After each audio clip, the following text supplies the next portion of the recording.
determine if the precinct and canvass results can be electronically transmitted from the field to wherever it is supposed to go. That one is an internal test kasi it's all software. So it's really nothing to see. But the mock elections, that's the one for public coverage so that we will have actual voters actually lining up to vote. Kita na natin yan. Okay? So that's the summary of the tests that were still to run. But again, like I said, tapos na yung ating refurbishment, almost done. Only 334 left in quarantine. That should be cleared very soon. All right? Wala pa siya eh. Hindi pa siya na-final. Hindi na. Brand new yon. Yung 10,000 will be brand new. So doon sila papasok sa configuration after the mock elections. Yes. Go ahead. Do you see this as being weaponized by candidates against candidates?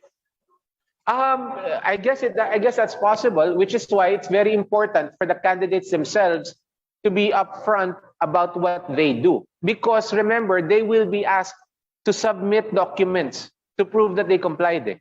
Meron tayong ganon.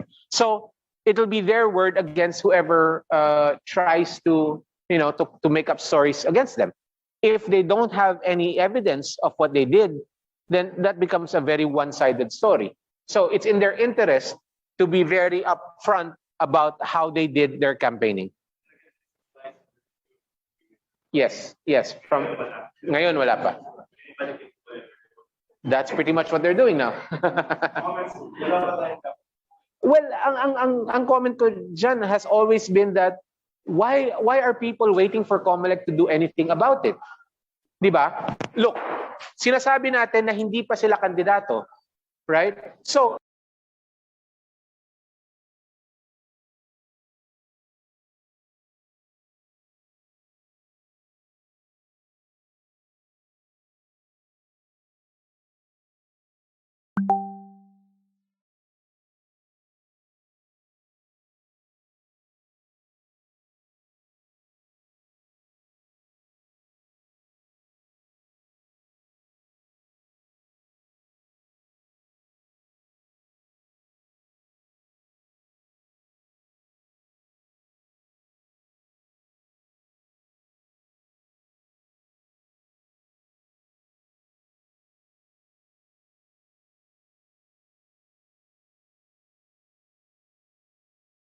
if they're doing this, then they're doing this as private citizens.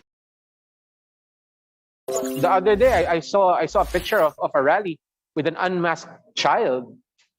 That's despicable, to be honest. You're talking about children, okay? Children. And then the candidates have to be more responsible than that. I don't know whose rally it was, but I saw a picture of that. So, yeah.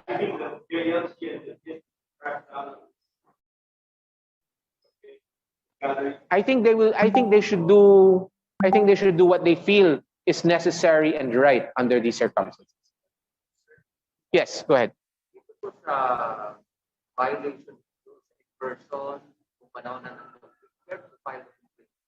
They can file the complaint with the Comelec office, do sa CCC, which will be headquartered in that city and municipality. Yes. May it's a multi-agency committee, right? So the EO will be one of the members of the CCC. Joint siya, joint.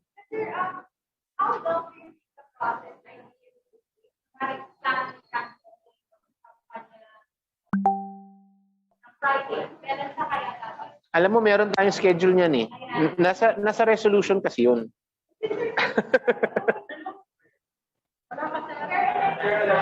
It was approved.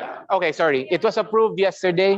It's to be uploaded. Sorry naman.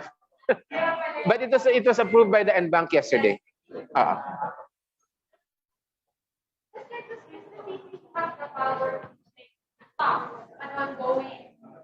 No. Paano yun?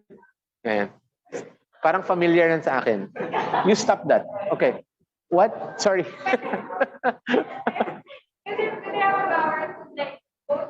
No. Complaint talaga. Yes. Sa cancellation ng mga party list at party, may procure power ba yung Comelec na i-cancel or based talaga sa mga reklamo? Pagdating sa accreditation, merong kapangyarihan ng Comelec to review all of that, obviously. Kasi sa amin hinihingi yung accreditation eh. So hindi mo kailangan ng kaso in that respect. But when you're talking about disqualification of an existing or accredited organization, kailangan may complainant ka. Director, pag movement candidate po, the same period of time rather than 5 days. I believe they were given the same time, yes. Ganun din. Okay lang. I don't know if you're able to into the answer. Of The Danilo Lihay petition and the ground raised. For Tiburcio, I think the principal ground raised was identity. That something to the effect that BBM is not BBM. It's not the real guy.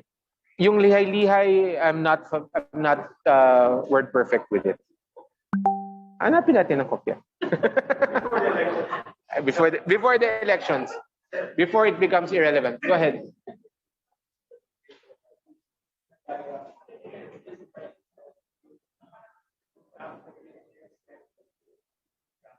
Louder. Hindi ko madinig.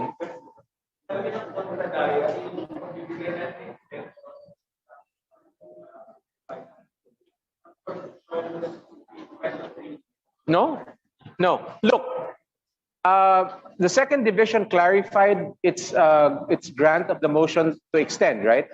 Nakita niyo ba yung order ng hindi pa? Nakita niyo na. And they clarified. Number one, the Comelec does have the authority to disregard procedural rules, which is normal. Even the courts do it.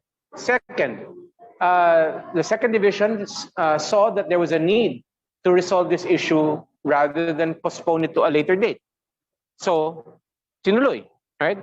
So yun lang naman yun eh. There's no special treatment there.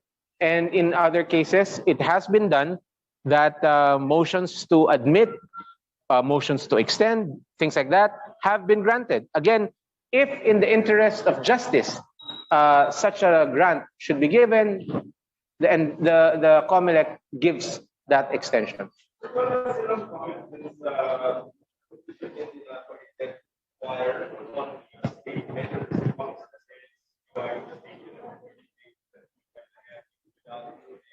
Wala pang response sa dyan, that particular question. I have no idea. Was it raised in a formal pleading? That was not mentioned in the order.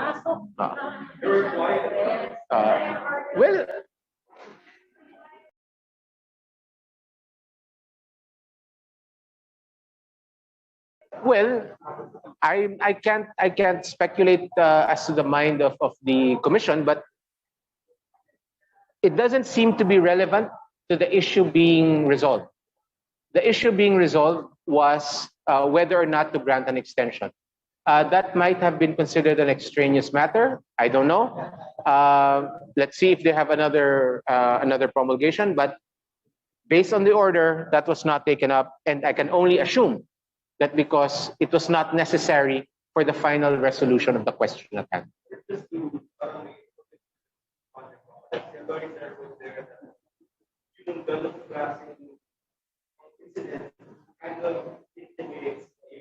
Insider relationship from the public that casts a long shadow.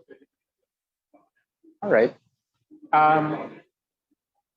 I think essentially what the division did was to note that, don't you think? I mean, to take that for what it was given, and nevertheless, that notion would not have any bearing on whether or not the motion for extension was granted. So I think we'll leave it at that.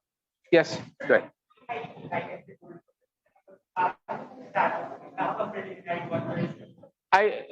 Sarah, yung nakapag-preliminary conference na ba yung ano? Lihay-lihay? Could you find out? Monday pa lang siya Monday. Alam ko itong recent lang. Naku-confuse na ako sa dami ng yes, sir. Meron pa palang ibang hindi pa natin. Yes. Nag-ano sila, nag-counter sila. Oo. And that's also in the second division. That's also in the second division, yes. Saan pa yan, sir? For yung BBM versus TVM, I think that's nuisance.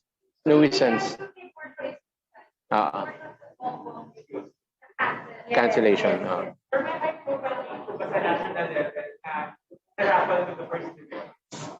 High profile, wala. Ito lang. Okay, ganito. We'll put together a briefer for all the different BBM things.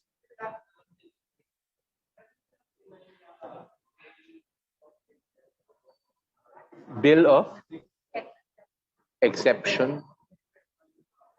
Sino nag-file niyan? Parang ano lang, sir, continuing exception to the exception. Okay. No, that would be I suppose an interlocutory order. I-resolve yan bago matapos lahat before magkaroon ng final decision. But it doesn't stop anything. Okay, so it's the MRs 29, we continue with the 26. Yes. We will brief you after the video. Okay? I think that's 10 to 11. Mabilis lang yan, no? Procedural. Well, after the preliminary conference, the parties will be given 3 days to submit their written memoranda. So only after 3 days tayo magbibilang ng submitted for resolution. Once it's submitted for resolution, I really can't predict how long the division will take to decide, but I imagine it won't be too long. I can assume, I can probably guess that it would be before that time. Yes.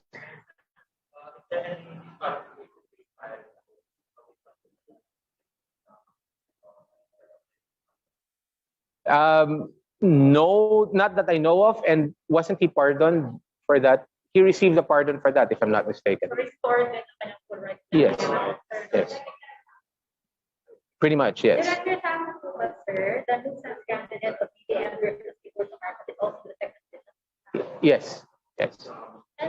Mukhang mapupunta sa second div lahat. Yes. Ano po yung the deadline for the submission of the official and verified website, social media accounts, you mentioned. That will have to be amended. It will also have to be extended. Yes. Pero wala pa deadline.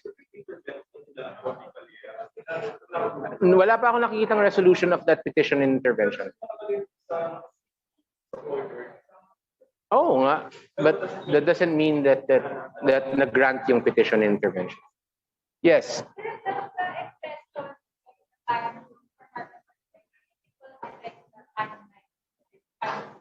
No, because they submitted on the 16th.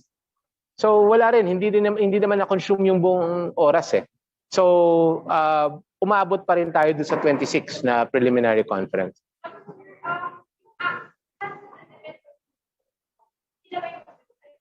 Sila magde-decide on their own. If they feel that it's necessary to consolidate separate actions, then they will do that. For now, separate docket numbers. Right now, separate docket numbers pa sila.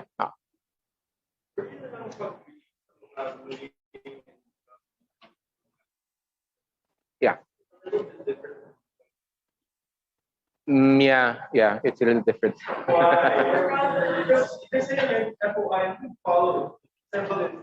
Yeah, I appreciate that, and I appreciate how difficult it is to rely on FOI requests, because obviously madugo yan, no? That's a long process. We'll try to facilitate and streamline the release of these documents. I just ask for your patience. You know, we're doing this. Of course, I understand.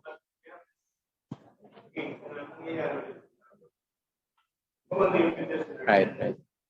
Well, okay, I understand that, and the Comelec understands also, of course, that the story is incomplete without the Comelec's side, obviously, always. So yes, we will avoid that in the future, and we will try to streamline the release process. We totally understand. We just beg for your indulgence. Natuloy daw po sabi ni Sara yung pre-con. Yung Q&A. Sige. Okay. Natuloy daw yung pre-con ni Lihay-Lihay. We'll include that in the briefer. Okay? Natuloy daw. Yung kay Lihay-Lihay nga. Yung pre-con. Oo. Tomorrow na lang yung update. Kasama na yun sa updates. Any update on the debate, sir? Paano yung mga, especially sir, yung post, kung talk about post and talk about the people who will Q&A. We will let you know. Thank you very much. Okay? Na preliminary conference. Second division? Well, yeah. First division.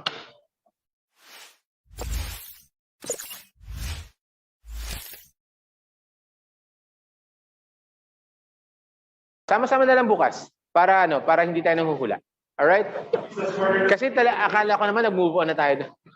Sir, yung Just kidding. yung PowerPoint, baka pwede pa. We'll share it with you. Yes. Papadala namin sa ice team. Now, ha? Virtual na lang tayo bukas.